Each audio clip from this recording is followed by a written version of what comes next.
Alloh birovga muhtoj qilmasin. Birovni ostonasiga sarg'aytirmasin. O'zidan o'zgani oldida boshlarimizni egiltirmasin. O'zidan o'zgani oldida muhtoj qilmasinki, alhamdulillah deb shukrni ko'paytiring.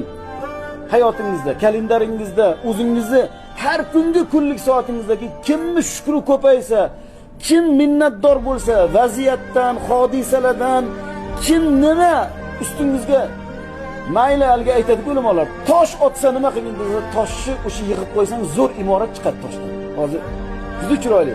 Otaversin, loy otsa loyini to'plab qo'y, loy suvoq zo'r uylar chiqadi. Hech qachon undan xafa bo'lma. Senga ishlab berayotgan mardikor u. Seni yomonlayaptimi, senga yomonlik qilaman deyaptimi? Uni ko'rib turgan chevar bo'lgan Robbi bor. Sen hodisalarga, vaziyatlarga, qadaringga alhamdulillah deb rozi bo'lgin. Uni orqasida sen kutmagan senga yaxshilik ishlari bor. Bu aniq. Alloh bitta ishini berkitib qo'ydimi, xafa bo'lmang. Nimaga mana shu ish bekilib qoldi?